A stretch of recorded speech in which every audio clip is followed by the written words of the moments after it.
मोरारजी देसाईंच्या आधुनिक भूमिकेत आहेत ते देवेंद्र फडणवीस आणि त्याला मदत करणारे सखा पाटील कोण आहेत तर ते आहेत एकनाथ शिंदे. जिथं मराठा साळी माळी कोळी तेली तांबोळी आतार बागवान सुतार लोहार कुंभार माकडवाला असोलवाला दरवेशी बेरड बेस्तर बेलदार रामोशी सगळ्या प्रकारची लोक जे सगळ्या कष्टकऱ्यांची ही मुंबई आहे. जंगली रमी पे आओ ना महाराज. जाहिरात कशाची असते? खूप जमेगा रंग जब मिल बैठेगे 3 यार आप मैं और बॅक पायपर 20 किलो. जाहिरात वाईट गोष्टीची असते. त्यामुळे फडणवीसांनी असा पुतना मावशीचं प्रेम दाखवू नये. छत्रपती शिवरायांच्याबद्दल त्यांच्या काय भावना आहेत ते आम्ही ओळखू ना. कारण फडणवीसांनीच संपवलं ना. विनोद तावडेंना संपवलं, पंकजा मुंडेंना संपवलं, चंद्रशेखर बावनकुळे माफीचे साक्षीदार झाले, सुधीर मुनगंटीवारांना संपवण्याच्या मार्गावर आहेत. ठाकरे माणसं घडवणारे आहेत, फडणवीस माणसं चोरणारे आहेत. मनसेने आमचं चिन्ह नाही पळवलं, मनसेने आमचा पक्ष नाही पळवला, मनसेने माणसं नाही फोडली. शिंदेंनी ते केलं, फडणवीसांनी ते केलं. A few moments later तिसऱ्या दिवशी वाघ भाजपमध्ये. अरे कसल्या निष्ठा आहेत त्या, ह्या कसल्या निष्ठा आहेत, हे काय आहे नेमकं? भाजपा फुटीच्या उंबरट्यावर आहे साहेब. भाजपा फुटणार ही भाजपा. कारण भाजपा फुटणार. जगातला सगळ्यात मोठा पक्ष आहे ताई. परमपिता विश्वगुरूने निर्माण केलेला जगातला सगळ्यात मोठा पक्ष. फडणवीस लोकांना वापरतात आणि फेकून देतात. काही लोक मला म्हणतात की ताई तुम्ही असं बोलत जाऊ नका, फडणवीस हे लक्षात ठेवतात, क्या करेंगे भैया आप मेरा. असंही ही राजकारणाची हास्य जत्रा बघून मला नाही वाटत की मी या सगळ्यांमध्ये असावं म्हणून. कारण उबग आला या सगळ्या गोष्टींचा. आम्ही ठाकरेंना पाणी पाजू. कशाला ठाकरेंना पाणी पाजताय? ठाकरेंकडे पाणी आहे, छान पाणी आहे प्यायला. देवेंद्रजींना जर इतकी खुमखुमी असेल, हे मी ऑन इयर सांगते, देवेंद्रजींना जर इतकी खुमखुमी असेल पाणी पाजायची तर महाराष्ट्रातली अनेक गाव खेडी शहरं तहानलेली आहेत. त्यांना आधी पाणी पाजा. तुम्ही एकदा त्यांना पाणी पाजलं की मग कळेल तुम्ही किती पाण्यात आहात ते. आमची हिंदुत्वाची व्याख्या साधी सरळ सोपी आम्ही वारंवार सांगितलेली आहे की नमनम करून डोळ्याला पाणी लावण्यापेक्षा डोळ्यातलं पाणी पुसणारं हिंदुत्व आमच्यासाठी जास्त महत्त्वाचं आहे. फडणवीसांनी नेते संपवले, तेही स्वपक्षाचे. चाणक्य स्वपक्षाचे नेते संपवत नाही. आणि तुमचे जुने काही व्हिडिओ व्हायरल केले गेले, ते खास करून ते आई बसली तर, आणि ते आता पण येतात. म्हणजे जेव्हा जेव्हा हिंदुत्वाचा आणि सुषमा अंधारे जेव्हा ठाकरेंच्या हिंदुत्वाबद्दल किंवा व्हॉटेवर जे काय कन्सेप्ट मांडत असतील त्याच्यावरती, तर तेव्हा ते व्हिडिओ व्हायरल होतात. कधीतरी असं तुम्हाला पश्चाताप होतो का, अरे यार मी काय बोलून बसले हे? अजिबात नाही. नमस्कार, मी अमोल किन्होळकर. महाराष्ट्र टाइम्सच्या या खास पॉडकास्टमध्ये आपल्या सगळ्यांचं स्वागत. सध्या महानगरपालिकेची जोरदार धूमधाम सगळीकडे सुरू आहे. प्रचार अगदी शिगेला पोहोचलेला आहे. सगळेच पक्ष पूर्ण ताकदीनिशी या महानगरपालिकेला सामोरे जात आहेत. ठाकरेंची शिवसेना आणि मनसे हा मराठी ब्रँड पहिल्यांदाच मुंबई महानगरपालिकेमध्ये एकत्र येऊन निवडणूक लढतोय. ठाकरे गट या निवडणुकीला कशा पद्धतीनं सामोरं जातोय, स्ट्रॅटेजी काय असणार आहे, हे सगळं जाणून घेण्यासाठी आपल्यासोबत ठाकरे गटाच्या उपनेत्या आणि फायर ब्रँड नेत्या आपण म्हणूयात, सुषमा अंधारेजी सध्या आपल्यासोबत आहे. सुषमाताई, आपलं खूप खूप स्वागत आहे. सुषमाताई, दोन ठाकरे बंधू, ज्या ठाकरे बंधूंनी एकत्र यावं अशी अनेक लोकांची इच्छा होती, ते या निमित्ताने एकत्र आले. सध्या मुंबईमध्ये ज्या पद्धतीचा प्रचार सुरू आहे, तुम्ही सुद्धा फिरताय, तुम्ही राज्यभरामध्ये फिरताय, पुण्यामध्ये फिरताय, पण ठाकरे गट तेवढ्या ताकदीनिशी उतरत नाही आहे असं बऱ्याच ठिकाणी सोशल माध्यमांमध्ये म्हणा, बरेच पत्रकारसुद्धा हे बोलत आहेत की ज्या ताकदीनं भाजप करत आहे त्या ताकदीनं दोन्ही ठाकरे बंधू अजूनही उतरलेले नाही आहे. काय आपली स्ट्रॅटेजी आहे सध्या? नाही, हे खरं आहे तुमचं की भाजपची ताकद लावतंय ती ताकद आम्ही लावत नाही आहोत. पण ती जी ताकद आहे ना सो कॉल्ड, त्याची जी डेफिनेशन आहे ती डेफिनेशन काय आहे बरं?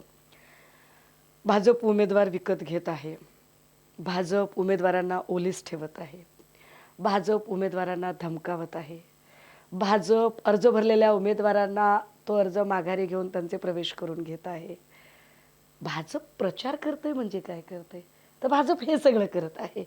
आणि मला वाटतंय की या सगळ्या लेवलला आम्ही जात नाही आहोत. जर तुम्ही याला ताकद म्हणत असाल तर हो बुवा, भाजप ताकद लावते. एक दुसरी गोष्ट अशी की सत्ताधारी आणि विरोधक यात एक फरक असतो. सत्ताधाऱ्यांकडे यंत्रणा हाताशी असतात.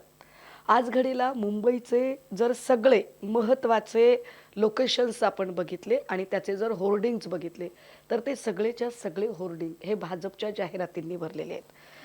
त्यासाठी भाजपकडे पैसा कुठून आला त्याच्यावर अजून पुन्हा एकदा चर्चा करू आपण. परंतु हे सगळे होर्डिंग्ज बुक करून ठेवणं किंवा ते होर्डिंग्ज विरोधकांना मिळूच न देणं, सभेची मैदानं मिळू न देणं, कित्येक महापालिकांमध्ये ही परिस्थिती आहे. काल पुणे महापालिकेमध्ये पिंपरी चिंचवड महापालिकेत मला काही ठिकाणी सभा करायच्या होत्या आणि निवडणूक निर्णय अधिकारी सांगत होता की परमिशन देत नाही म्हणून. आणि असं का, तर भाजपाच्या रॅलीज आहेत म्हणून. हा जो पक्षपातीपणा निवडणूक अधिकाऱ्यांकडून होतो, सरकारी यंत्रणांकडून होतो, या गोष्टी ज्या आहेत त्याची वाच्यता, त्याची चर्चा होत नाही की विरोधकांना काय अडथळ्यांची शर्यत पार करून जावं लागतं. आर्थिकचा मुद्दा असतोच असतो, ठीक आहे, परंतु सरकारी यंत्रणा ज्या निपक्षपातीपणे लढल्या पाहिजेत किंवा कार्यरत राहिल्या पाहिजेत त्या तशा कार्यरत नसतात. सरकारी यंत्रणा आज घडीला सगळ्याच्या सगळ्या भाजपच्या जणू वळचणीला गेलेल्या आहेत. म्हणजे पोलीसही जर आपण बोलणार असू तर पोलीस असा घड्याळ घेऊन थांबलेला असतो, 10ला 5 मिनिटं कमी, 10ला 5 मिनिटं कमी. हां, मला वाटतं याचं मी अजून चांगलं उदाहरण दिलं पाहिजे.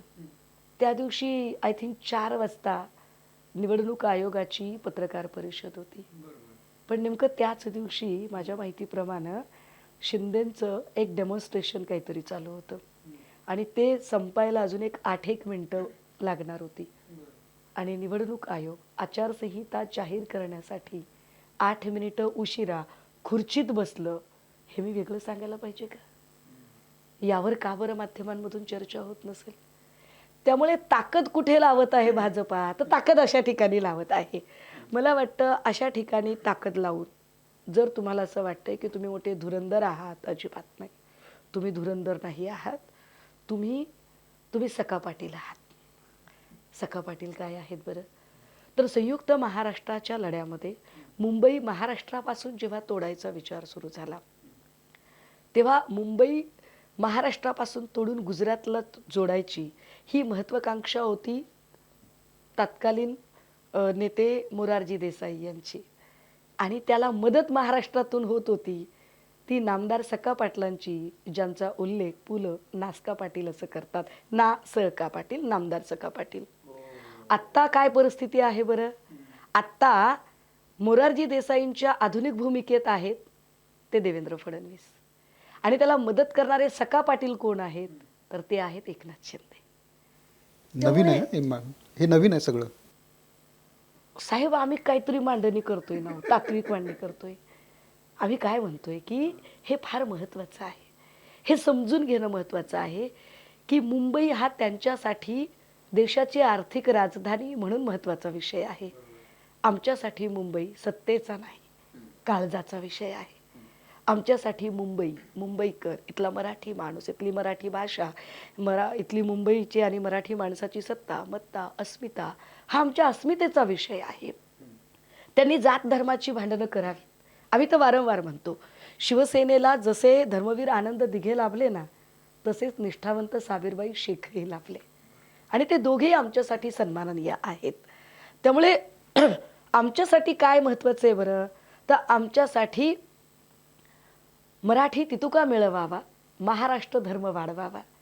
आमची जी लढाई आहे ती महाराष्ट्र धर्मासाठीची लढाई आहे. भाजपाची जी लढाई आहे ती एका सर्वंकष आसुरी सत्तेसाठीची लढाई आहे. ज्या सर्वंकष आसुरी सत्तेच्यासाठी वारंवार कृपाशंकर सिंहांची उदाहरणं बघा, त्यांचे स्टेटमेंट्स बघा, किंवा अगदी त्याच वेळेला जे मागच्या इलेक्शनमध्ये अमित शहा यांनी स्टेटमेंट केलेलं होतं की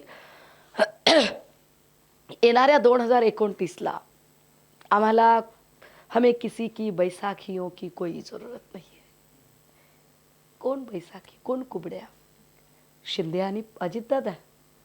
तर त्या कुबड्या आत्तापासून कशा बाजूला केल्या जात आहेत हे आपल्याला कळतच आहे या सगळ्या उदाहरणांमधून. 100% भाजपा.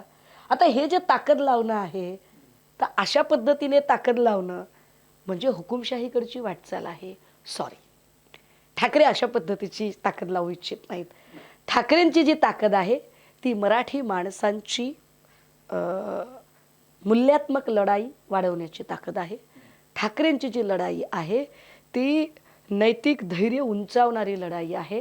ठाकरे जी लढाई लढत आहेत ती इथली म्हणजे ही मुंबई जिथं मराठा साळी माळी कोळी तेली तांबोळी आतार बागवाड सुतार लोहार कुंभार माकडवाला अस्वलवाला दरवेशी बेरड बेस्तर बेलदार रामोशी सगळ्या प्रकारची लोक, जे सगळ्या कष्टकऱ्यांची ही मुंबई आहे.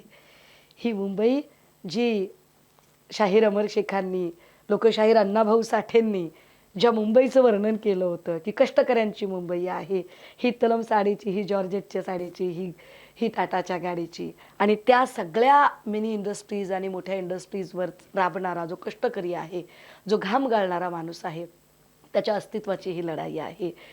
या लढाईत जर मराठी माणूस मागे पडला तर मात्र भाजपा पुन्हा कधीही इथे मराठी माणसांना उभं राहू देणार नाही. कारण तुम्ही जे म्हणताय की भाजपा ताकद लावत आहे, तर भाजपा ताकद कशासाठी लावत आहे? कृपाशंकर सिंहसाठी. ताकद कुणासाठी? मोहित कंबोजसाठी. भाजपा मराठी माणसासाठी ताकद लावत नाही हो साहेब. तुम्हाला काय वाटतं, भाजप जर आली सत्तेमध्ये, समजा आली सत्तेत, तर कोण होईल महापौर? जे चर्चा चालू आहे ना, त्यांचं असं थेट म्हणणं आहे की जर ठाकरे गटाचा महापौर झाला, खान असेल. हे काय माहिती आहे का, हे साटम सारखे जे येडेमुडे लोक आहेत ना बिचारे, मी त्यांच्याबद्दल प्रचंड सहानुभूती व्यक्त करते. खरंच म्हणजे यांच्यावर टीका सुद्धा करावीशी वाटत नाही. मी वारंवार म्हणते की चंद्रशेखर बावनकुळे असतील किंवा साटम असतील, हे बिचारे सगळे माफीचे साक्षीदार झालेले लोक आहेत. यांच्यावर आपण काय टीका कराव्या? यांच्या अडचणी अशा आहेत की यांना एक स्क्रिप्ट येते आणि ती स्क्रिप्ट ते लोक वाचतात. मुळात आत्तापर्यंत मुंबईच्या इतिहासात जर महापौर जर काढून बघितले तर ते महापौर कोण झाले हे उत्तर इटसेल्फ इनफ, हे पुरेसं आहे, पर्याप्त आहे. आम्हाला त्याच्यावर वेगळं सांगायची गरजच नाही आहे. परंतु असे सगळे नॅरेटिव्ह भाजपाला का करावेसे वाटतात? देवेंद्र फडणवीस नावाच्या व्यक्तीला हे नॅरेटिव्ह का न्यावेसे वाटतात पुढे? कारण देवेंद्र फडणवीस मुंबईकरांच्या गरजा मुख्यमंत्री म्हणूनही, एक उत्तम प्रशासक म्हणूनही पूर्ण करू शकले नाहीत. मुंबईकरांची नेमकी गरज काय तेच मुळात कळलेलं नाही.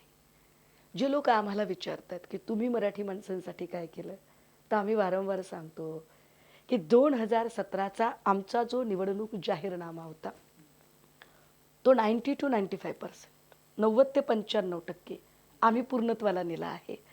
त्यातले जे 5-10% जी कामं राहिली आहेत ना, ती भाजपच्या हटवादीपणामुळे राहिलेली आहेत. आम्ही कोस्टल रोड करू शकलो साहेब. आम्ही इथल्या गरीब कष्टकऱ्यांच्यासाठी हिंदू हृदय सम्राट बाळासाहेब ठाकरे आरोग्य कवच योजना आम्ही राबवू शकलो. आम्ही 500 फुटापर्यंतच्या घराचा मालमत्ता कर माफ करू शकलो. आम्ही महत्त्वाची मैदानं ही राखीव ठेवू शकलो. महापालिकेमध्ये ही पहिली महापालिका असेल ज्या महापालिकांच्या शाळांमधून प्रवेशासाठी पालकांनी रांगा लावल्या. जे सांगतायत ना आम्हाला शहाणपणी शिकवतायत, फडणवीसांच्या ताब्यात नागपूरची महापालिका आहे जी कर्जबाजारी आहे. ही महापालिका स्वतःच्या ठेवी शिल्लक ठेवून आहे, पण त्याही ठेवींची वासलात काय पद्धतीने फडणवीसांनी लावली हेही आपण सगळे बघत आहोत. त्यामुळे ह्या नरेटिव्हवर बोलण्यापेक्षा मुंबई कशी सुरक्षित राहील यावर बोला, मुंबईच्या रहदारीचा प्रश्न त्यावर बोला. आमच्या जाहीरनाम्यात मी आपल्याला सांगितलं पाहिजे की एक महिला पत्रकार भेटली आणि म्हणाली, ताई बाकी काही असो पण तुमच्या जाहीरनाम्यातल्या एका मुद्द्यासाठी मी नक्की तुम्हाला मतदान करणार. तर म्हटलं म्हणजे?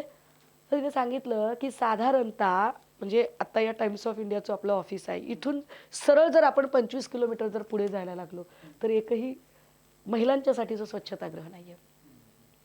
आमच्या जाहीरनाम्यात आम्ही सांगतोय की दर 2 किलोमीटरला महिलांच्यासाठीचं स्वच्छतागृह असेल. रेल्वे स्टेशनच्या प्रत्येक प्लॅटफॉर्मवरती सॅनिटरी पॅडचं वेंडिंग मशीन असेल. आम्ही सांगतोय की मुंबईकरांना अत्यंत सहज पाणी पुरवठा उपलब्ध होईल. आम्ही सांगतोय की 5 किलोमीटरला 5 रुपये, 10 किलोमीटरला 10 रुपये, 15 किलोमीटरला 15 रुपये आम्ही बेस्टचा तुम्हाला सहज प्रवास देतोय. आम्ही सांगतोय की रेल्वेच्या डब्यांची आपण बघितलं की काय पद्धतीने 2 रेल्वे एकमेकांना घासून चेंगराचेंगरी किती मृत्यू झाले. त्या रेल्वेच्या बद्दल केंद्रात यांची सत्ता, हे करू शकतात पण यांनी केलं नाही. महापालिका पुन्हा ठाकरेंनी घ्यावी आणि ठाकरे आपल्याला हे सगळं करून दाखवतील. ठाकरेंनी तो विश्वास जिंकलेला आहे. ठाकरेंना वेगळं जाहिराती कोणाच्या असतात हो, मी वारंवार म्हणते जाहिराती कोणाच्या असतात. चांगल्या गोष्टीची जाहिरात नसते हो साहेब. तूप खाण्याची जाहिरात नसते, तूप तब्येतीला चांगलं असतं. पुस्तक वाचण्याची जाहिरात नसते, पुस्तकाने ज्ञान वाढतं. जाहिरात कशाची असते? जंगली रमी पे आओ ना महाराज. जाहिरात कशाची असते? खूप जमेगा रंग जब मिल बैठेंगे 3 यार आप मैं और बॅक पायपर विस्की सोडा. जाहिरात वाईट गोष्टींची असते. भाजपाच्या चिकार जाहिराती तुम्हाला दिसतायत, हे वाईट लोक आहेत.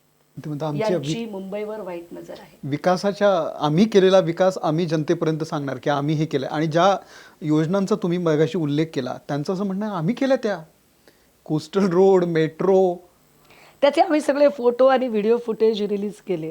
आम्ही सगळ्यांनी ते ट्विट केले. आमच्या सगळ्यांच्या ट्विटर हँडलवर आहेत की त्याचे रोडमॅप कसे बनवले गेले, त्यावेळेला उद्धव साहेब होते की नव्हते, या सगळ्यांच्या संबंधाने ज्या बैठका झाल्या, याचे कोनशिला समारंभ झाले, याचे लोकार्पण झाले, त्या प्रत्येक वेळेला उद्धव साहेब होते. किती खोटारडे लोक आहेत की वंदनीय बाळासाहेबांचा पुतळा आम्ही बसवला म्हणतात, जेव्हा की त्या पुतळ्याचा निधी आम्ही खर्च केला, त्या पुतळ्याचं अनावरण आम्ही केलं, त्या पुतळ्याची सगळी संकल्पना आमची आहे. तर त्यामुळे हे लोक फक्त उमेदवारच चोरतात असं नाही बरं का, हे क्रेडिटही चोरतात. असो, किती दिवस चोरीमारी करतील. आमच्या गावाकडे एक म्हण आहे दादा, दात टोकरून पोट भरत नाही. दात टोकरून पोट भरत नाही. म्हणजे जर कोणी जर दात कोरत असेल आणि भूक भागवायचा प्रयत्न करेल तसं होत नाही. काय तुम्हाला क्रेडिट चोरीच्या गप्पा हाणायच्यात ते हाना. People knows. मुंबईतला मराठी कर ओळखून आहे की काम करणारा माणूस कोण आहे. कमी तिथे आम्ही म्हणण्यासारखा. आमच्याकडे एक गोपाल खाडे नावाचा, आता त्यांच्या पत्नी उभ्या आहेत, गोपाल लालबागचा मला वाटतं एरिया आहे, गोपाल खाडेसारखा माणूस, अहो सकाळपासून तो माणूस फक्त आणि फक्त अंत्यविधी, अंत्यसंस्कार आणि हॉस्पिटल याच सगळ्या गोष्टींमध्ये असतो. की कुठलंही बेवारस प्रेत असेल, कुठलंही गोरगरिबाची अडचण असेल तर तिथे पहिला धावून जाणारा कोण, तर तो गोपाल खाडे असतो. आमच्याकडची माणसांची जर स्पेशालिटी बघितली ना, गोपाल खाडेला मुखोद्गत आहेत. कोणत्या चाळीत कोण राहतो, त्याचा चाळ नंबर काय, त्याचा रूम नंबर काय, त्याच्या रूममध्ये किती माणसं राहतात, आम्ही तेवढे कनेक्टेड आहोत. इकडे फुल मार्केट दादरच्या खालचं असणाऱ्या त्या फुल मार्केटमधल्या प्रत्येक फुलवाल्याचं नाव माहीत असणारे आमच्याकडे दगडूदादा सपकाळांच्या सारखी माणसं आहेत, कितीतरी माणसं आहेत. इकडे कॉफट मार्केटच्या इथे मच्छीमारांचं, जे मच्छीमारांची जागा भाजपा बळकावू पाहत आहे, त्यांच्यासाठीचा लढा, कायदेशीर लढा सुषमा अंधारे लढत आहे शिवसेनेकडून. आम्ही प्रत्येक ठिकाणी, इकडे धारावीमधल्या मिनी इंडस्ट्रीज, त्या मिनी इंडस्ट्रीजच्या त्या प्रत्येक माणसाकडे, मग तिथला छोट्यात छोटा पर्स पाकिट बनवणारा असेल, ब्युटी प्रोडक्ट्स बनवणारा असेल, छोटे मडके बनवणारा असेल, पापड लाटणारा असेल, या प्रत्येकापर्यंत आम्ही पोचतोय, भेटतोय, रोज बोलतोय. त्यामुळे आम्हाला जाहिरात करण्याची गरज नाही. आणि जाहिरातीला पैसा कोण आणतं बाबा? मी तुमच्या आत्ता ऑफिसच्या बाहेर आचारसंहिता चालू असताना पण आता एक जाहिरात बघितली, फडणवीस असे काहीतरी शिवाजी महाराजांना फुलं बिलं टाकतायत. कुणी छापल्या जाहिराती? पैसे कुणी खर्च केले या जाहिरातीला? आला कुठून पैसा इतका? आणि खरंच फडणवीसांना शिवाजी महाराजांच्या बद्दल आदर आपुलकी आहे? जर आदर आणि आपुलकी असती तर जेव्हा भगतसिंग कोश्यारींनी अत्यंत गलथान वक्तव्य केली तेव्हा किमान निंदाव्यंजक ठराव तरी त्यांनी पारित केला असता. प्रशांत कोरटकरला त्यांनी सुरक्षा दिली नसती. मंगलप्रभात लोढाला त्यांनी सोडून दिलं नसतं. जेम्स लेनची एवढी मजल वाढली नसती. त्यामुळे फडणवीसांनी असा पुतना मावशीचं प्रेम दाखवू नये. छत्रपती शिवरायांच्याबद्दल त्यांच्या काय भावना आहेत ते आम्ही ओळखू आहोत. ताई, माझा जो पहिला प्रश्न होता तो थोडासा वेगळ्या वेने त्याला घेतला, थोडंसं वेगळ्या अर्थाने घेतला. माझा प्रश्न असा होता की ज्या ताकदीनिशी, म्हणजे ज्या पद्धतीनं भाजप मेहनत घेते, म्हणजे मुख्यमंत्री स्वतः 7-8 रोज वेगवेगळ्या ठिकाणी सभा घेत आहेत, रॅली करतायत, ती ताकद दोन्ही ठाकरे बंधू लावत नाहीयेत, कुठेतरी कमी पडत आहेत. ज्या पद्धतीनं तुम्ही फिरताय, म्हणजे तुम्ही काल पुण्यात होता, दिवसभर तुम्ही रॅली सभा करता, लोकांपर्यंत पोहोचताय, नंतर मुंबईत येताय, आता मुंबईमध्ये फिरणार. तर ही जी एक हेच दिवस आहेत ना फिरण्याचे, म्हणजे मतदारांपर्यंत पोहोचण्याचे, ते कुठेतरी ठाकरे बंधूंमध्ये कमी पडतंय. आणि दुसरं असं आहे की म्हणजे कदाचित ही स्ट्रॅटेजी असेल, शाखांमध्ये जात आहेत वेगवेगळ्या ठिकाणी. उद्धव ठाकरे असतील किंवा राज ठाकरे असतील. राज ठाकरे परवा कुठल्या तरी एका शाखेमध्ये खूप 30 वर्षांनंतर गेले. तिथल्या लोकांना खूप आनंद झाला की राजसाहेब 30 वर्षांनंतर आले. तर वेगळी स्ट्रॅटेजी आहे काही मुंबईसाठी ठाकरे गटाची. एक एक लक्षात घ्या दादा, स्ट्रॅटेजी जी सांगायची नसते ती स्ट्रॅटेजी असते. सांगितल्यावरती स्ट्रॅटेजी कशी राहिली हा एक भाग. पण आपण जे म्हणताय की फडणवीसांनी सभांचा धडाका लावलाय, शिंदे तर काय बाबा, आम्ही नगर परिषदेत म्हटलं हॅलो MIDC लगेच चालवत. तर हे ठाकरे म्हणजे म्हणजे आपण कसं म्हणतो ना की बरं, आता माझ्या गावामध्ये हॉस्पिटल पाहिजे. नाही नाही, शिंदे साहेब, तुम्हाला सांगू का, म्हणजे आपल्याकडे समजा एखादा पाहुणा येतो आणि म्हणतो अरे तुम्ही आलाय का, बरं बरं बरं, काय आणू साहेब, अरे प्रॉन्स नको कोळंबी, तुम्ही म्हटला तर खेकडा पण आणतो. हे काय आहे? अरे म्हणजे तुम्ही काय बोलताय काय नाही हे समजलं पाहिजे. लक्षात घ्या, फडणवीस बाहेर पडतायत म्हणजे काय करतायत. तर फडणवीसांचा प्रॉब्लेम असा झालाय की पक्षामध्ये जुने विरुद्ध नवे हा संघर्ष खूप जोरदार पद्धतीने एक त्याच्या चरमबिंदूला पोचलेला आहे. जुने प्रचंड नाराज आहेत, त्यामुळे ते सहकार्य करत नाहीत. नव्यांना रणनीती कळत नाही. अशा वेळेला सगळ्या जुन्यांना संपवलेलं, कारण फडणवीसांनीच संपवलं ना, विनोद तावडेंना संपवलं, पंकजा मुंडेंना संपवलं, चंद्रशेखर बावनकुळे माफीचे साक्षीदार झाले, सुधीर मुनगंटीवारांना संपवण्याच्या मार्गावर आहेत, चंद्रकांत विनोद तावडे असतील, कितीतरी लोक. आता या सगळ्या लोकांना संपवल्यानंतर अनुभवी कोणीच सोबत नाहीये आणि नवीन लोकांना कळत नाही. त्यामुळे फडणवीसांना बाहेर पडणं ही आता फडणवीसांची गरज आहे. एक, शिंदे का बरं बाहेर पडत आहेत? शिंदेच्या अस्तित्वाचा प्रश्न आहे. कारण शिंदे आणि फडणवीसांमध्ये जो कोल्ड वॉर चालू आहे की फडणवीसांना सतत जे दुखत राहते, जे सलत राहते त्यांना, की एवढं करून सुद्धा अमित शहांचे ब्ल्यू आईड बॉय हे फडणवीस नाहीये, ते एकनाथ शिंदे आहेत. हे मी वेगळं सांगायची गरज आहे का?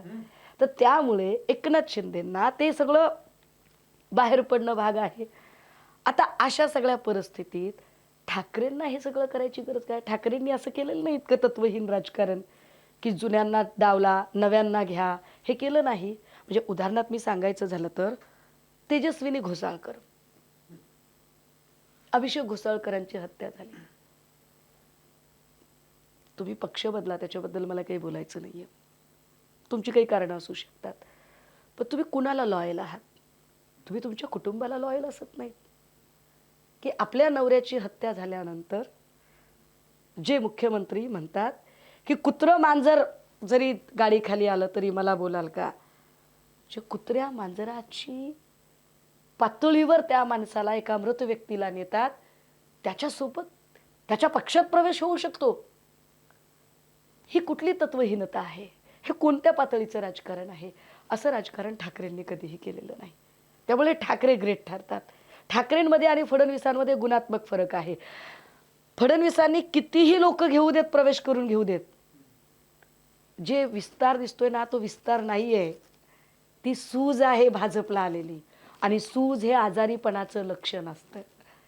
त्यामुळे ठाकरेंना खाली उतरायची गरज नाही. ठाकरेंचे अत्यंत निष्ठावंत शिलेदार ओमराजे निंबाळकर असतील, सुषमा अंधारे असतील, भास्करदादा जाधव असतील, अरविंदभाई सावंत असतील, प्रत्येक माणूस डटके लढत आहे. आमचे नितीन बापू देशमुख असतील, संजय जाधव असतील, राहुल पाटील असतील, कैलास पाटील असतील, राजाभाऊ वजे असतील, भाऊसाहेब वागचौरे असतील. ठाकरे माणसं घडवणारे आहेत, फडणवीस माणसं चोरणारे आहेत. काय बोलायचं आम्ही त्याच्यावर? ताई, सुषमा अंधारे म्हणून दोन्ही ठाकरे बंधू एकत्र आले. सुषमा अंधारे या दोन्ही बंधू एकत्र येण्याकडे कसे बघतात? फारच सकारात्मकतेने. उपनेता म्हणून मला उत्तर नवं. अजिबातच नाही. मी माणूस म्हणून बघते. मी कधीच स्वतःला अहो दादा मी लहान माणूस आहे, हो, मी वारंवार सांगते मी खूप लहान माणूस आहे. माझ्या पक्षाने मला निवडणूक लढवायला सांगितली, मी सांगितलं वा परवडत नाही मला, मी लहान माणूस आहे. माझ्या डोक्यात कुठल्याही भ्रामक कल्पना नाही आहेत स्वतःबद्दल. अत्यंत सामान्य माणूस म्हणून. मुंबईत ना माझे मामा राहतात. माझे मामा अवर सचिव म्हणून मंत्रालयातनं रिटायर झाले. लक्षात घ्या, मंत्रालयात साधा असिस्टंट डेस्क ऑफिसर जरी झाला ना तरी तो 4-5 फ्लॅट घेतो. माझ्या बरोबरीचे माझे कितीतरी असे मित्र आहेत की ज्यांनी डेस्क ऑफिसर म्हणून सुरुवात केली आणि 10 वर्षात त्यांच्या गावाकडे 200-400 एकरच्या प्रॉपर्टीज झाल्या. माझे मामा अवर सचिव म्हणून रिटायर झाले आणि आजही अत्यंत प्रामाणिकपणे आपण त्यांच्याकडे गेलात तर ते आपल्याला बसायला चटई टाकतील. तो प्रामाणिकपणा त्यांच्या अंगी आहे, तो संस्कार आमच्याकडे आहे. आणि ते मामा सांगतात की मी महाराष्ट्रात हार्डकोर कुठल्याही विचाराचा असेल पण मुंबईत काय पाहिजे तर मुंबईत ठाकरे पाहिजेत. का तर त्यांनी इथे मुंबई अनेक वर्षांपासून बघितलेली आहे. मुंबईतल्या माणसांना ठाकरे पाहिजेत आणि दोन्ही ठाकरे एकत्र येणं ही काळाची गरज आहे. आता मग तुमचा पुढचा प्रश्न असेल, मग तुमचं आणि ठाकरे मनसेचं होय की. जितकं भांडण जास्त असतं ना प्रेमही तितकंच जास्त असतं. भाऊच आहेत आमचे ते सगळे. आणि लक्षात घ्या की ठाकरेंमध्ये आणि फडणवीसांमध्ये किंवा शिंदेंमध्ये गुणात्मक फरक आहे. मनसेने आमच्यावर टीका केली, आम्ही त्यांच्यावर केली, पण मनसेने आमचा विश्वासघात नाही केला साहेब. मनसेने आमचं चिन्ह नाही पळवलं, मनसेने आमचा पक्ष नाही पळवला, मनसेने माणसं नाही फोडली. शिंदेंनी ते केलं, फडणवीसांनी ते केलं. फडणवीसांनी आमचा विश्वासघात केलाय. टीका आणि विश्वासघात यामध्ये गुणात्मक फरक आहे. टीका विसरता येते, विश्वासघात विसरता येत नाही आणि विश्वासघाताला कधीही माफी असू शकत नाही. त्यामुळे मनसेचं येणं अत्यंत स्वागतार्ह आहे. सन्मानने मनसे प्रमुखांनी जे आमदार निवडून आणले ते त्यांच्या कर्तृत्वावर आणि त्यांच्या बलबुत्यावर निवडून आणले, दुसऱ्याचं चिन्ह चोरून नाही आणले. फार महत्त्वाची गोष्ट. राज ठाकरेंना भेटलं? हो, बिलकुल भेटले. काय बोलणं झालं? मला असं वाटलं की मी पॅचअप केलं पाहिजे, सगळ्यांनी पॅचअप. मी तर लहान माणूस आहे, पॅचअप वगैरे तर खूपच मोठा शब्द आहे, खूप लहान माणूस आहे. तुमचा वैयक्तिक काही नाही, संवाद माझा थोडाफार? वैयक्तिक काहीच संवाद नाही. मी महाविकास आघाडीच्या मोर्चाच्या वेळेला त्यांना भेटले आणि मी त्यांना अत्यंत सुहास्य वदनाने नमस्कार केला आणि ते म्हणजे त्यांनी जितक्या ग्रेसफुली ते घेतलं हे फार महत्त्वाचं आहे. मी म्हटलं ना की जिथे खूप जास्त भांडण असतं तिथे तितकंच जास्त प्रेम असतं. सो भाऊ आहेत सगळे आमचे. आता बरेच बिनविरोध झालेत, 67 बिनविरोध झाले. आता तुमचा एक पण नाही आहे त्यामध्ये. ही लोकशाही असू शकते का? लोकशाहीमध्ये निवडणुका झाल्या पाहिजेत. ज्या अर्थी तुम्ही माणसं चक्क उमेदवारच विकत घेता याचा अर्थ तुमचा प्रवास हुकुमशाहीच्या दिशेने चालला आहे. आम्ही जे वारंवार म्हणतो ना की भाजप संविधानिक चौकट मोडत आहे, भाजप संविधान मोडत काढत आहे. कारण या संविधानाने आम्हाला संसदीय लोकशाहीची व्यवस्था दिली, पण ती संसदीय लोकशाहीच मोडीत काढून ज्या एकाधिकारशाहीकडे हे चाललेलं आहे. बरं, हा पैसा कुठून येतो? ड्रग्जमधून येतो का? 2 नंबरच्या धंद्यातून येतो का? बिल्डर्सना जमिनी देऊन येतो का? सबभूमी अदानिकी करून येतो का? हा पैसा येतो कुठून? एवढा पैसा. काल मनसे प्रमुखांनी सांगितलं की एकाला 50 म्हणजे 40 जणांचे 2000. हे 2000 कोटी लोन दिलं नसेल तुम्हाला कोणी, हे 2000 कोटी आले कुठून? फार महत्त्वाचं आहे. तर त्यावर बोललं गेलं पाहिजे. ज्या पद्धतीनं मी काय म्हणते की आपण विचार केला पाहिजे की बघा काल काय ते पिंपरी चिंचवडमध्ये अजितदादा म्हणाले की 70,000 कोटीच्या घोटाळ्याचा माझ्यावर आरोप झाला तरी भाजपने मला सोबत घेतलं. डेअरिंग आहे, गट्स आहेत, मानलं पाहिजे, मानलंच पाहिजे दादाला. दादाच्या पुढे दुसरा जो भाजपचा होता त्याने असं सांगितलं की गप गुमान बसायचं, तुमचे 70,000 कोटी लपवण्यासाठी तुम्ही आमच्याकडे आलात. याचा अर्थ काय झाला? याचा अर्थ असा झाला की भाजपा भ्रष्टाचारांना आश्रय देणारी एक मोठी संघटना आहे. 70,000 कोटीचा घोटाळा केलेल्या माणसाला आम्ही आश्रय देतोय हे जर ऑन रेकॉर्ड ऑन इयर जर भाजपचा नेता सांगत असेल किंवा काय ते भूतपूर्व प्रदेशाध्यक्ष रावसाहेब दानवे ते दानवे सरळ सरळ सांगताहेत की अरे बनकर निवडून आला होता, तुला 1200 मतांना जाहीर केल्यानंतर झगलऱ्या करून तू निवडून आलास, आम्हाला माहित नाही का? भाजप सांगते आपण नाही की हे झगलऱ्या करून निवडून आले. तो काय तो गुटमुकले का काय तो तानाजी हिंगोलीचा, तो सांगतोय की अरे तू किती पैसे घेतलेत बांगर, आम्हाला माहिती आहे, आम्ही नाही बोलत आहे. हे जे सगळं जे चित्र आहे ना, हे कमालीचं आहे.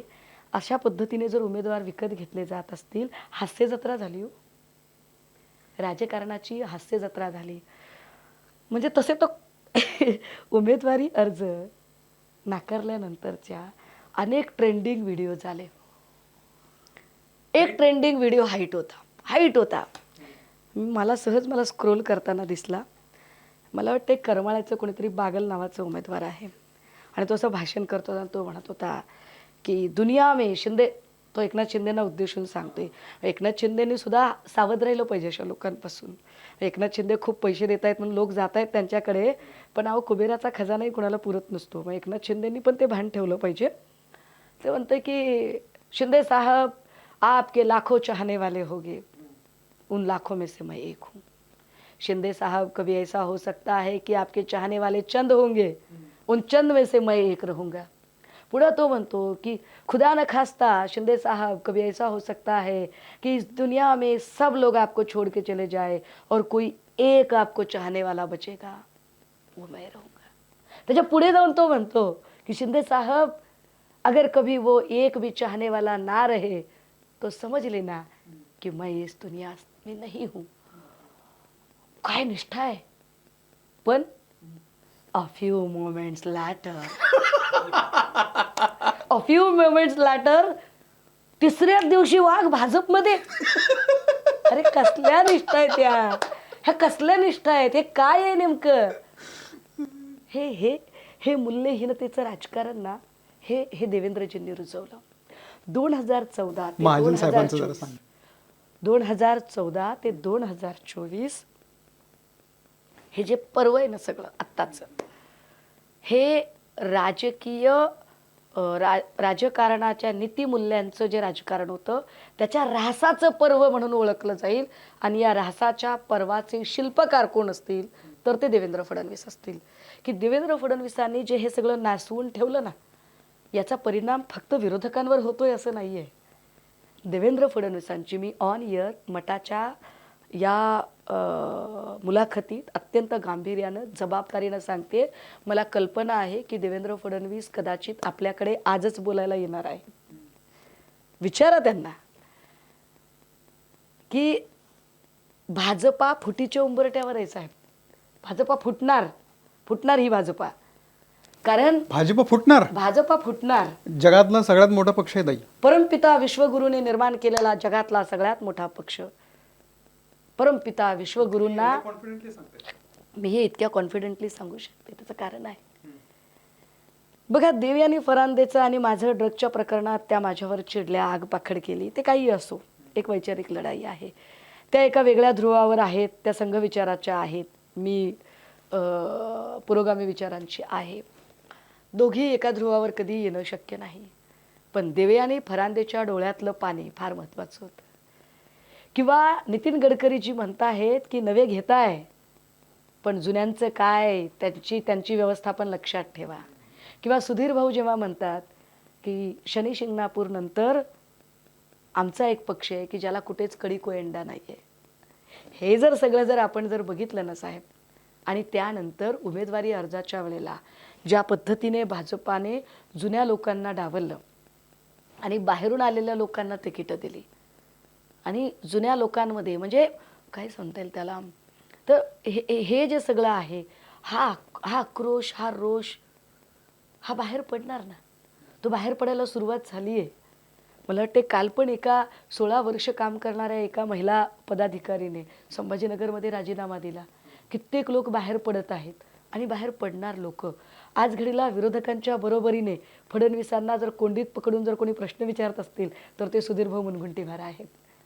हे फार उल्लेखनीय आहे. त्यामुळे भाजप फुटणार. फुटल्यावर काय होणार? भाजप 2 भाजप होणार. एखादं धरण फुटलं ना तर पाणी उभ्या मार्गाने जाईल की आडव्या मार्गाने जाईल सांगता येत नाही. ते सैरा वैरा रस्ता मिटेल सुटेल तिकडे ते फुटत जातं. दिल्लीपासून गल्लीपर्यंत काँग्रेस होती. काँग्रेसची एक हाती सत्ता होती. एक वेळ आली आणि काँग्रेस फुटली. जेव्हा काँग्रेस फुटली ना, आत्ताचा जो भारतीय जनता पक्ष आहे तो काँग्रेसमधूनच बाहेर पडलेला पक्ष आहे. आत्ता आज घडीला दिसणारे फक्त 2 पक्ष, एक कम्युनिस्ट पार्टी आणि दुसरा बहुजन समाज पार्टी, हे 2 पक्ष जर सोडले तर आज घडीचे सगळेच्या सगळे पक्ष याची यमुनोत्री जमुनोत्री ही काँग्रेस आहे. येणाऱ्या काळात भाजप जेव्हा फुटेल ना, तेव्हा भाजपमधनं असे अनेक पक्ष बाहेर पडतील आणि त्याला कारण काय असेल, त्याची सुरुवात महाराष्ट्रात असेल आणि त्याला कारण एकच असेल, देवेंद्र फडणवीस यांची अत्यंत आसुरी सत्ताकांक्षा. जे देवेंद्र फडणवीस फार असा स्मितहास्य करून बोलायचा प्रयत्न करत आहेत, मुळात त्यांच्या चेहऱ्याच्या मागे जे अत्यंत एक कपटी आणि क्रूर राजकारण दडलेलं आहे, ते राजकारण अत्यंत वाईट आहे. जो माणूस स्वतःच्या सहकाऱ्यांना सुद्धा उभं राहू देत नाही, विरोधकांचं सोडा, पण पक्षातले विनोद तावडे असतील, पंकजा मुंडे असतील, सुधीर मुनगंटीवार असतील, चंद्रकांत पाटील असतील, बावनकुळे असतील, जो माणूस स्वतःच्या पक्षातल्या नेत्यांना सुद्धा उभं राहू देत नाही. काय मुरलीधर मोहोळची चूक होती? फक्त मुरलीधर मोहोळ मुख्यमंत्री पदाचे दावेदार होऊ शकतात ही बातमी 6 मिनिटं चालली आणि मुरलीधर मोहोळांना रिॲक्ट व्हायला 6च मिनिटं लेट झालं. 6 काय कार्यक्रम लागला त्या बिचाऱ्याचा. ते देवेंद्र जैन बोर्डिंगचा कार्यक्रम लावला गेला. जैन बोर्डिंगचा कार्यक्रमही फडणवीसांनीच लावला आणि कोरेगाव पार्कच्या पार्थ पवारांच्या जमिनीचा कार्यक्रमही फडणवीसांनीच लावला.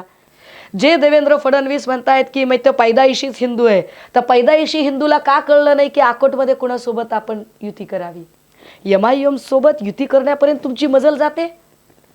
अरे काँग्रेस लाखपटीने चांगली ना, काँग्रेसने तातडीने लगेच आपल्या नगरसेवकांवरती सगळ्या प्रकारच्या कारवाया केल्या. भाजपने का केली नाही ती कारवाई? का भाजप गप्प बसली? भाजपमधला छोट्यातला छोटा पदाधिकारी शिंकला तरी केंद्रापर्यंत त्याची बातमी जाते.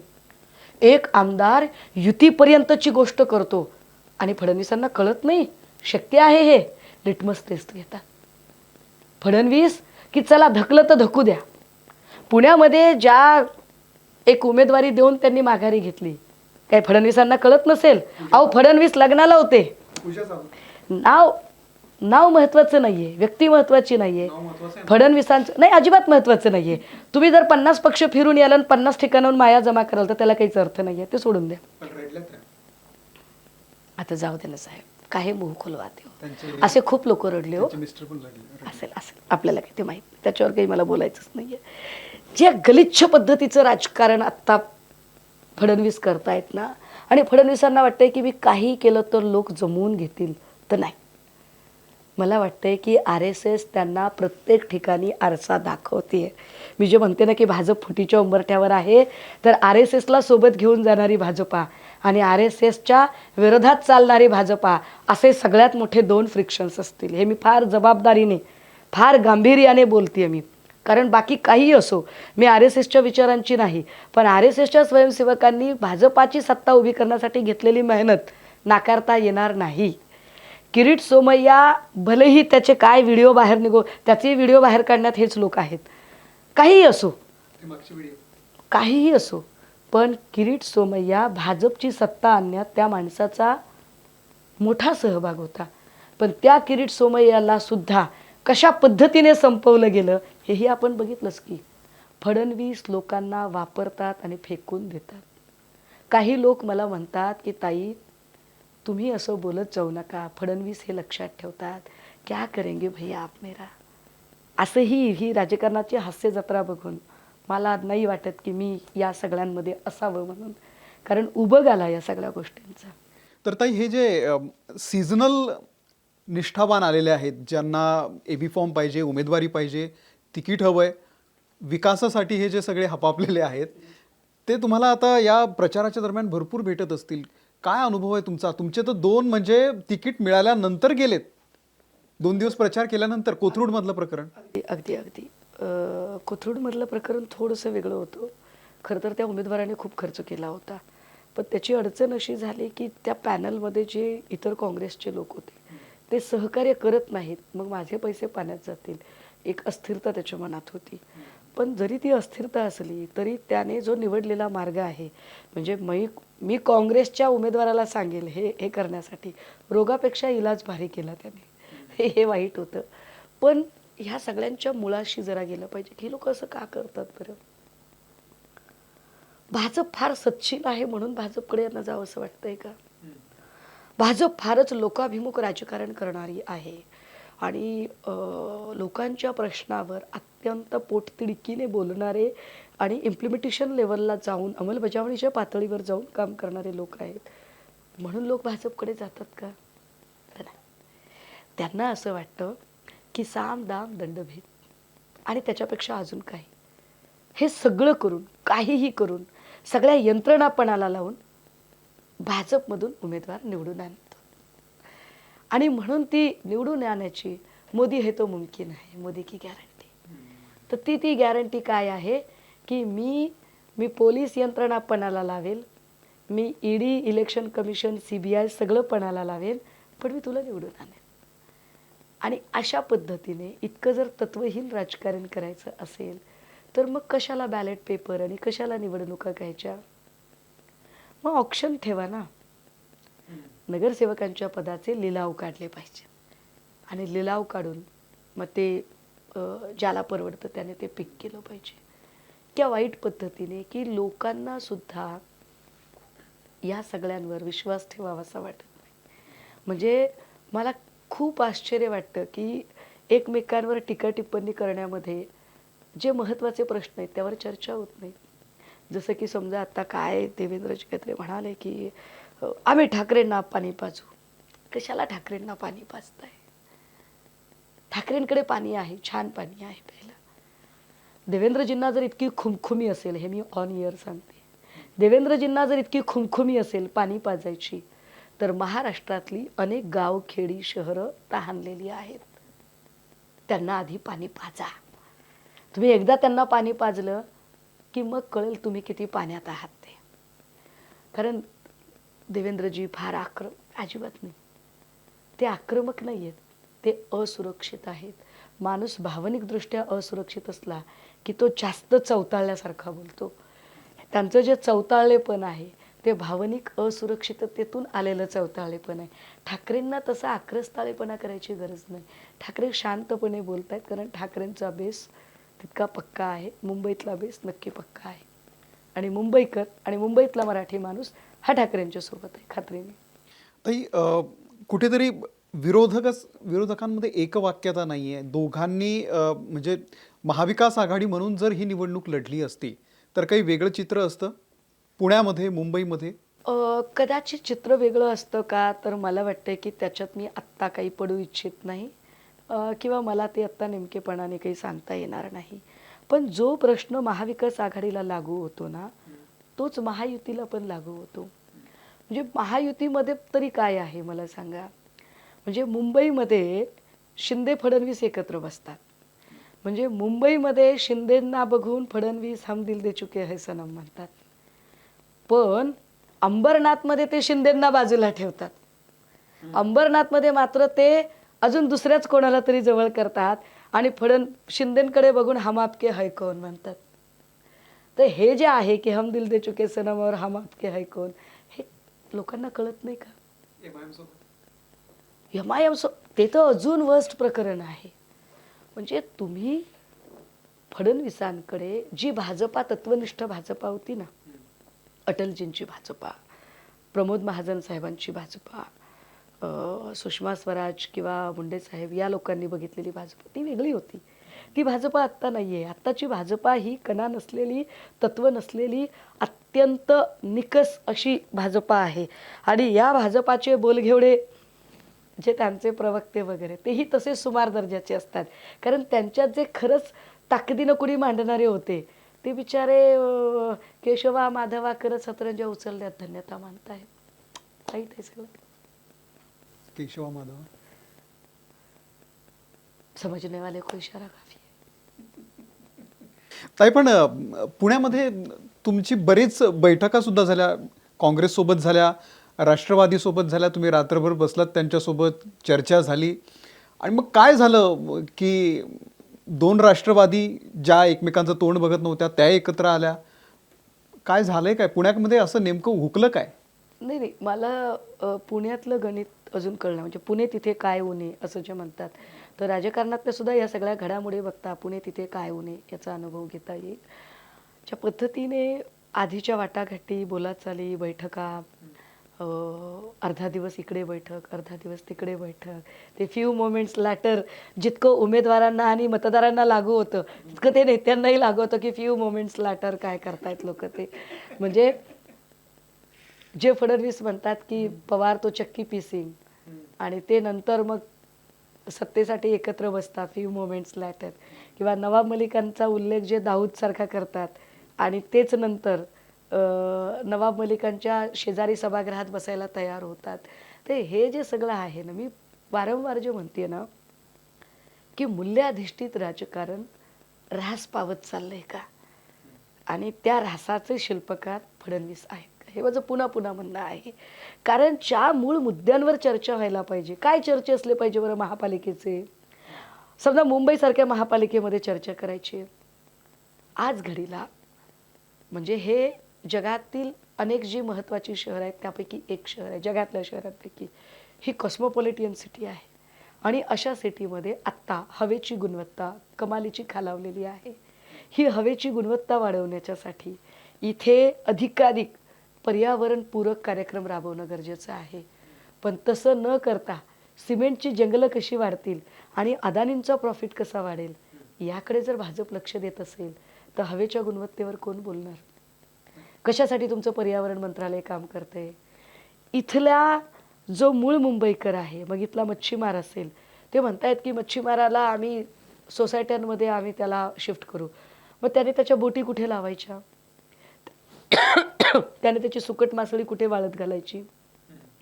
त्याची जी माशाची जी जाळी आहे ती कुठे ठेवायची? त्याने धारावीसारख्या ठिकाणी मिनी इंडस्ट्रीज करणारे लोक आहेत ज्या मिनी इंडस्ट्रीजमध्ये मडके बनवणारे लोक आहेत त्यांनी चिखल कुठे भिजवायचा? मडकी कुठे वाळत ठेवायची? तिकडे पापड लाटणारे काही लोक आहेत त्यांनी पापडाचं पीठ कसं कुटायचं? ह्या बेसिक गोष्टी आहेत. पण या बेसिक गोष्टीच मला वाटते कारण या छोट्या छोट्या कष्टकऱ्यांनी मिळूनच मुंबईला आर्थिक राजधानी बनवलेलं आहे. या सगळ्या मिनी इंडस्ट्रीज आणि मायक्रो इंडस्ट्रीजनी मिळूनच मुंबई ही आर्थिक राजधानी बनली. पण याच लोकांना निष्कासित करण्याचा जो डाव चाललाय याच्यावर कोणी बोलत नाही. ह्याच्यावर बोलणं गरजेचं आहे. ठाकरे शिवसेना यावर जास्त बोलते. हे मुद्दे आमच्यासाठी जास्त महत्त्वाचे आहेत. इथल्या लोकांचा प्रवास सुखकर झाला पाहिजे हा मुद्दा आमच्यासाठी जास्त महत्त्वाचा आहे. आम्ही जेव्हा म्हणतोय की 500 फुटापेक्षा जास्त आता आम्ही त्याची मर्यादा अजून वाढवतोय की प्राप्ती कर जो आहे मालमत्ता कर जो आहे तो मालमत्ता करात त्यांना सूट देणं हे जास्त महत्त्वाचं आहे. आम्ही आमच्या जाहीरनाम्यात काय सांगितलं साहेब? महापालिकेच्या शाळेत शिकलेला जो विद्यार्थी आहे जर तो महापालिकेच्या शाळेत शिकलेला विद्यार्थी असेल तर त्याला महापालिकेतली नोकरी प्राधान्यक्रमाने मिळायला हवी. मराठी माणसांसाठी काय करतात ते बघा हे फार महत्त्वाचं आहे.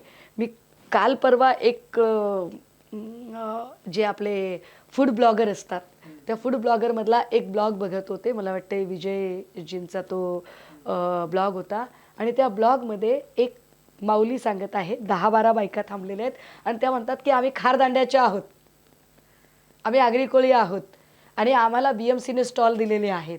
एका स्टॉलमध्ये 10 बायका काम करतात. इथे आमचे 10-15 स्टॉल आहेत. ठाकरेंनी मुंबईसाठी काय केलं? ठाकरेंनी मराठी माणसासाठी काय केलं? तर ठाकरेंनी मराठी माणसाला स्वतःचा कारण अर्थकारण उभं असेल तर कणा उभा राहतो.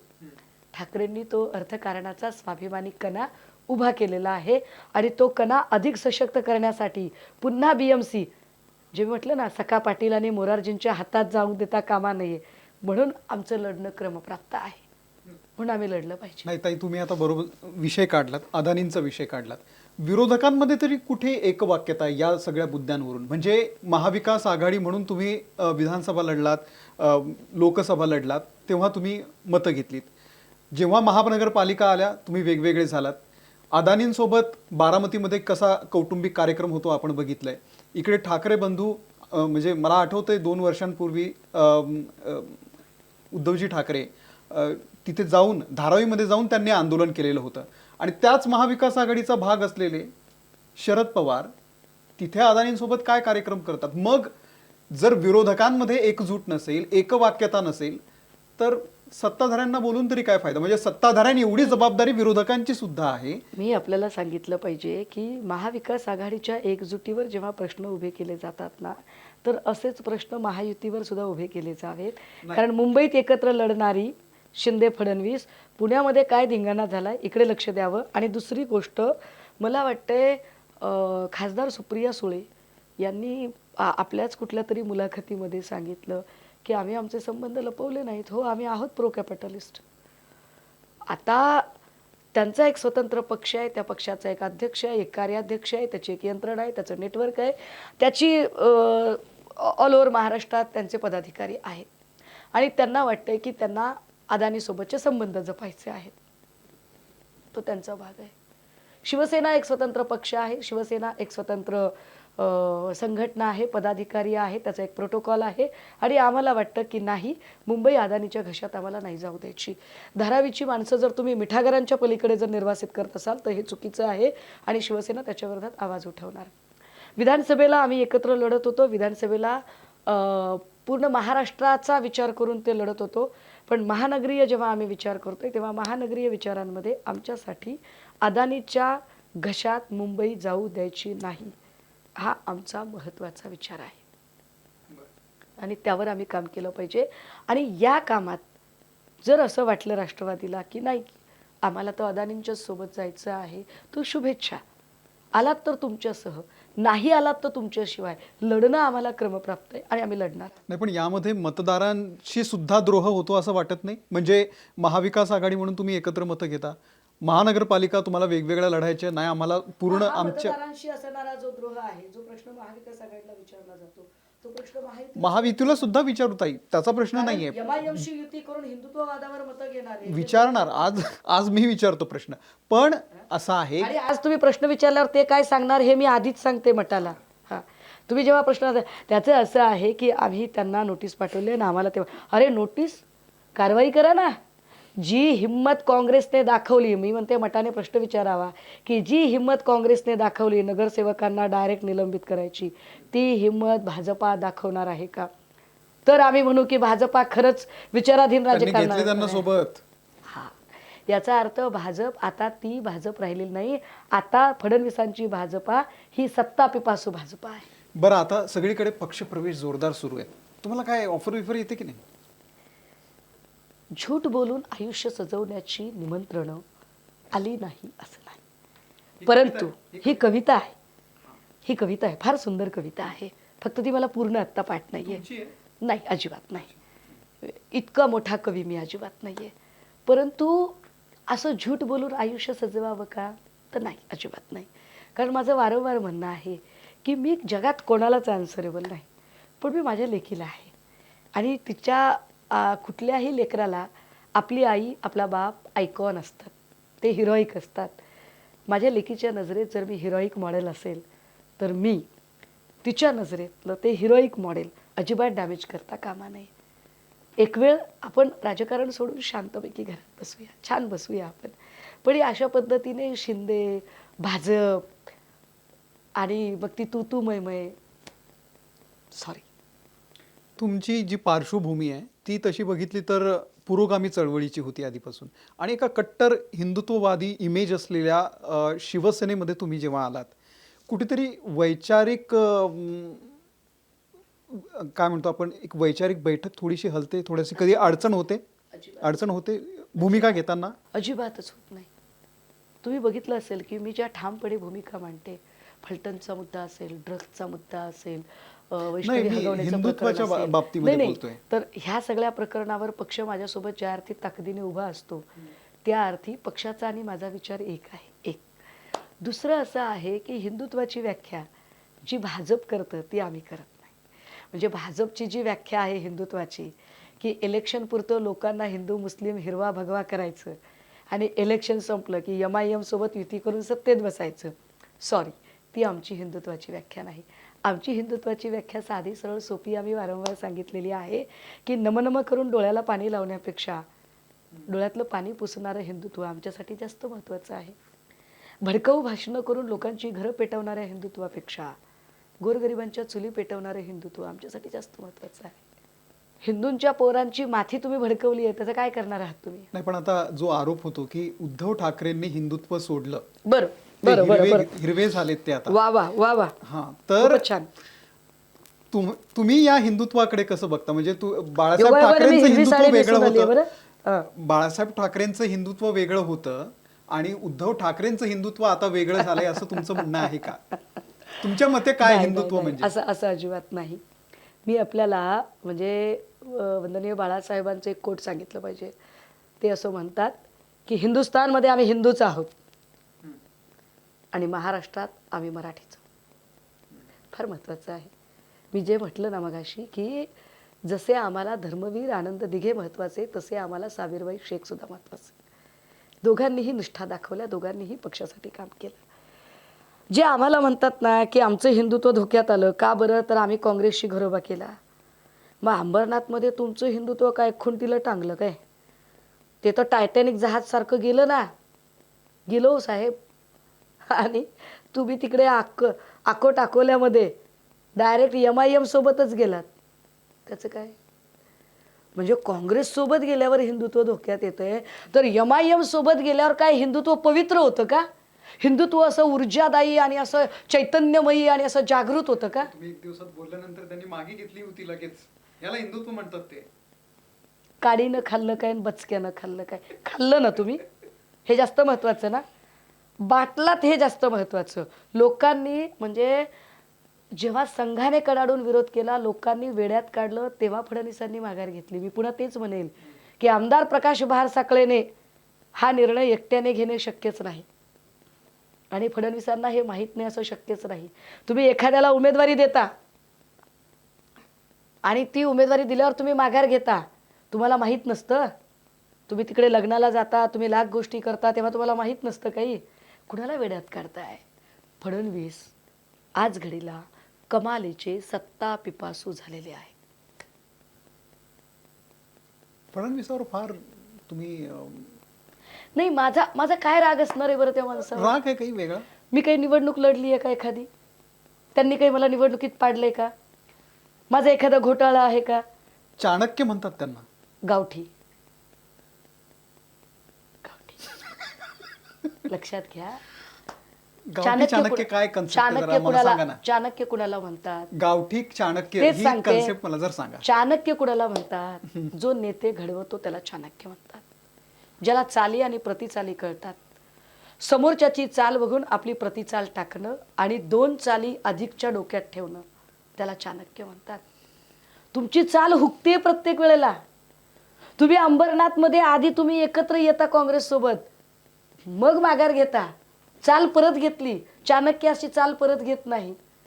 तुम्ही अकोटमध्ये तुम्ही MIM सोबत जाता, मग सगळ्यांनी जेव्हा समोर छान चांदीच्या ताटात शेण वगैरे आणलं की मग तुम्ही माघार घेता. हे चाणक्याचं लक्षण नाही. चाणक्य नेते घडवतो. अच्छा, पवार साहेबांनी नेते घडवले. पवार साहेब चाणक्य आहेत? वळसे पाटील असतील, पवार साहेब चाणक्य आहेत का सांगते, मला सांगा? वळसे पाटील असतील, हसन मुश्रीफ असतील, अजितदादा असतील, हे नेते पवारांनी घडवले. हिंदू हृदय सम्राट बाळासाहेब ठाकरेंनी नेते घडवले. मग ते आडसूळ असतील, आढळराव पाटील असतील, ते खैरे असतील, ते दिवाकर रावते असतील, आनंद गीते असतील, किंवा ते उद्धव ठाकरे असतील, किंवा एकनाथ शिंदे असतील, त्यांनी नेते घडवले. फडणवीसांनी कुणाला घडवलं? फडणवीसांनी नेते संपवले, तेही स्वपक्षाचे. चाणक्य स्वपक्षाचे नेते संपवत नाही. चाणक्य स्वपक्षाचे नेते कधीही संपवत नाही. आणि वाईट हे आहे की फडणवीस वारंवार उघडे पडतात, त्यात खूप उघडे पडतात ते. आणि त्यांच्या लक्षात त्यांना असं वाटतं की नाही, मला कोणी बघतच नाही. असं नाही आहे. ठीक आहे, जाहिरातींमध्ये तुम्ही लपेटून ठेवताय सगळं, पण या जाहिरातींमधूनही कुणीतरी तुम्हाला अत्यंत पारदर्शी मायक्रोस्कोप लावून बघत आहे. ताई, जेव्हा तुम्ही शिवसेनेमध्ये आलात तेव्हा खूप टीका झाली तुमच्यावरती. आणि तुमचे जुने काही व्हिडिओ व्हायरल केले गेले ते खास करून ते आई बसली तर आणि ते आता पण येतात म्हणजे जेव्हा जेव्हा हिंदुत्वाचा आणि सुषमा अंधारे जेव्हा ठाकरेंच्या हिंदुत्वाबद्दल किंवा व्हॉट एव्हर जे काय कन्सेप्ट मांडत असतील त्याच्यावरती तर तेव्हा ते व्हिडिओ व्हायरल होतात. कधीतरी असं तुम्हाला पश्चाताप होतो का अरे यार मी काय बोलून बसले हे? अजिबात नाही. नाही मी याच्यावर खूपदा बोलले. कारण काय असतं ना मी भावनेच्या अजिबात आवेगात नाही नाही माणूस बोलून भावनेच्या जातो. वगैरे अजिबात नाही. मी केडर बेस कार्यकर्ते, मिशनरी आहे, असलं काही वाटत नाही मला. मिशनरी कोणत्या त्या सांगा. मिशनरी वेगळे नाही, समजतील नाही, ते. मी आमच्याकडे मान्यवर कांशीरामजींच्या केडरमध्ये जो वाढलाय त्याला मिशनरी शब्द नक्की कळतो. हा त्यामुळे नाही, बसपा अजून एक वेगळा भाग झाला. जसं भाजपा आणि RSS या दोन वेगळ्या गोष्टी आहेत, ती वैचारिक रसद नक्की पुरवली जाते, तसं बसपा आणि केडर ह्या दोन वेगळ्या गोष्टी आहेत, हे पण जरा समजून घ्या. त्यामुळे हे जे बाकीचे लोक असतात ना, म्हणजे आता कोणीतरी म्हटलं मी गावाकडं होते त्यामुळे मला इकडं हिंदुत्व कळलं नाही, हे असलं काही नाही. माझ्या कॉन्सेप्ट क्रिस्टल अँड क्लिअर आहेत. मला जी हिंदुत्वाची कॉन्सेप्ट कळते ती कुटुंब जोडणारी कॉन्सेप्ट कळते. मला जी हिंदुत्वाची कॉन्सेप्ट कळते ती शब्दावर कायम राहण्याची कॉन्सेप्ट कळते. प्रभू श्रीरामाचं फक्त नाव देवेंद्रजी घेतात पण तसं वागत नाही. प्रभू श्रीराम एकवचनी होते. तुम्ही कोणत्या शब्दावर स्थिर आहात? तुम्ही कोणता शब्द पाळलाय? तुम्ही अजितदादांना चक्की पिसिंग म्हणाला होतात, पाळलं तुम्ही ते? केलं तुम्ही तसं काही? तुम्ही हसन मुश्रीफांवर टीका केली, तुम्ही छगन भुजबळांवर टीका केली आणि यातल्या कुठल्या गोष्टींवर तुम्ही ठाम राहिलात? कुठल्याही गोष्टीवर ठाम राहिला नाहीत. त्यामुळे तुम्ही काही हिंदुत्ववादी वगैरे अजिबात नाही आहात, हा एक भाग. दुसरं असं की मी जी काही मांडणी करते ना, माझ्या मांडणीला एक ग्रामीण बाज आहे. जसं मगाशी मी तुम्हाला म्हटलं की दात टोकरून पोट भरत नाही, तर हा जो ग्रामीण बाज आहे ना, त्या ग्रामीण बाजामध्ये मला माझ्या लोकांना काही गोष्टी समजावून सांगायच्या असतात. ते समजावून सांगताना मी अजून कायम म्हणते की मी कर्मकांड मानत नाही मानत मी कर्मकांड. होय, मी अशीच आहे, मी नाही मानत कर्मकांड. मी तुमचे ते चमत्कार, रेडे बकरे कापणे, गुवाहाटीला जाणे, रेडे कापणे, नाही मला पटत हे. तुम्हाला खायचंय का, मांसाहार करायचंय की करा, पण तो मांसाहार करण्यासाठी तुम्ही देवाच्या नावाने बिल फाडायचं नाही, इतका साधा विचार माझा आहे. माझं साधं म्हणणं काय आहे, तुम्हाला मला कोणी बनवलं? ईश्वराने. पानं फुलं कुणामुळे डोलतात? ईश्वरामुळे. सूर्य उगवतो, चंद्र मावळतो, ईश्वरामुळे. जर सगळ्या गोष्टी घडतायत त्या ईश्वरामुळे घडतायत, प्रत्येक गोष्ट ईश्वरानेच निर्माण केलेली आहे, तर त्यानेच निर्माण केलेलं त्याला देण्यात काय हशीलय बरं? सोन्याचा मुकुट दिला, हिऱ्यांचा मुकुट चढवला नाही. जे त्याने निर्माण केलं नाही ते तुम्ही त्याला द्यावं लागेल. ते काय आहे? ती आहे तुमची अपार निस्वार्थ श्रद्धा, भक्ती. हे ज्याला कळतं, मला वाटतं तो अंधश्रद्धा आणि कर्मकांडाच्या आहारी जाणार नाही. आणि मला वाटतं हाच विचार नेमका प्रबोधनकारांनी सांगितला की निर्मिकाने मी त्याच्यामधला मध्यस्थ जे आहे ना, त्या मध्यस्थाला बाजूला करणे, इतका साधा मार्ग आहे माझा. काल त्याच्यावर मला वाटतं आमच्या मुलाखतीमध्ये मनसे प्रमुख आणि शिवसेना पक्षप्रमुख दोघांनीही म्हटलं की अरे एवढे सगळे देव आहेत, 33 कोटी देव आहेत, का बरे बोलत नाही? त्यांनी ही भूमिका मांडली, फार महत्त्वाची भूमिका आहे. त्यामुळे जे का रंजले गांजले त्यासी म्हणे जो आपुले, तोची साधू ओळखावा, देव तेथेची जाणावा, हे जे आहे, किंवा कुठे शोधिशी रामेश्वरन, कुठे शोधिशी काशी, हृदयातील भगवंत राहिला हृदयातून उपाशी. ते असं केल्याने होत नसते हो राजे, असं केल्याने नाही. हात थरथर कापून चालत नाही. एखाद्याचं दुःख बघून तुमचं काळीज थरथरलं पाहिजे. आता ते हाताचं केलं मोदींबद्दल केलं तर ते त्यांचा भाव असेल की हो का? मला माहित नाही बरं का, मला खरंच माहित नाही कोणाबद्दल होतं. तुम्ही असं का करता हो? नाही, मला माहित नाही. जे पण माहित त्यांच्या मनातला भाव असू शकतो, होऊ शकतं ना, असू शकतं. मी मगाशीच म्हटलं पृथ्वीचा आकार केवढा, ज्याच्या त्याच्या डोक्या एवढा. बरं, शेवटचा प्रश्न विचार तुम्हाला. राजकारणातल्या एखाद्या महिलेनं मेकअप करणं गुन्हा आहे का? अजिबात नाही.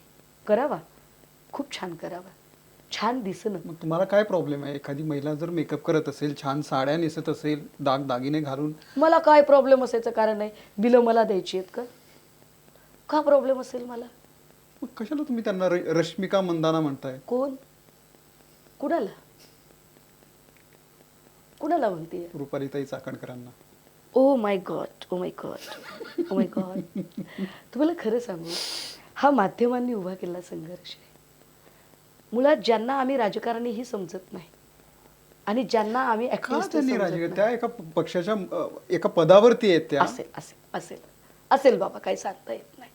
आता ते काय गुणवत्ता तुम्ही आहे का मानत ती नाही? तटकरे साहेबांना माहिती आहे, आम्ही काय त्याच्यावर बोलावं. गुणवत्ता म्हणजे म्हणजे एकूण राजकारणातली जी काही गुणवत्ता, कारण खडकवासल्याच्या नगरसेवकाच्या निवडणुकीला त्यांचा डब्बा गुल झालेला होता. किंवा मला सांगा की ड्रगचं प्रकरण होतं, प्रांजल खेवलकरचं प्रकरण. ड्रगच्या प्रकरणात प्रेस कुणी घ्यायची? नार्कोटिक्सने घ्यायची. बरं, यांची चमकोगिरी कशासाठी होती मग? त्यांनी घेतली. मग त्यांनी जर तिथं घेतली प्रेस, तर सावरीच्या प्रकरणात का घेतली नाही? That's it. बाकी आम्हाला काही घेणं देणं. अगवणे प्रकरणातही घेणं अपेक्षित होतं. महत्वाचं काय आहे की महिला आयोग हा समावेशन, सक्षमीकरण आणि सबलीकरण या 3 मुद्द्यांवर काम करतो. की महिलांचं समावेशन केलं पाहिजे, ज्या महिला पीडित असतात आणि ज्या प्रवाहाच्या बाहेर टाकण्याचा प्रयत्न किंवा एका अर्थाने सामाजिकदृष्ट्या बहिष्कृत ठरवल्या जातात, तर अशा महिला बहिष्कृत न ठरता त्यांचं समावेशन झालं पाहिजे, इन्क्ल्युजन झालं पाहिजे, त्यांचं एम्पॉवरमेंट, त्यांचं सबलीकरण झालं पाहिजे आणि त्यांचं समुपदेशन झालं पाहिजे. ही 3 कामं महत्त्वाची आयोगाची आहेत. आयोगच जर महिलांना बदनाम करत असेल तर त्याला आयोग कसं म्हणायचं बरं? तर त्याला फार फार तर राजकीय पुनर्वसन म्हटलं पाहिजे. असेल त्यांच्या पक्षाचा विषय, मला त्यात काही पडायचंच नाहीये, कारण तो काही इतका माझ्यासाठी महत्त्वाचा विषय नाही, अजिबातच नाहीये. तो त्या तेवढ्या पुरता आलेला तो विषय आहे. एरवी त्या विषयावर मी बोलावं आणि त्याची उंची वाढवावी असं मला अजिबात वाटत नाही. थँक्यू ताई, तुम्ही आलात आणि भरभरून बोललात, खूप वेळ दिलात. खूप आभार.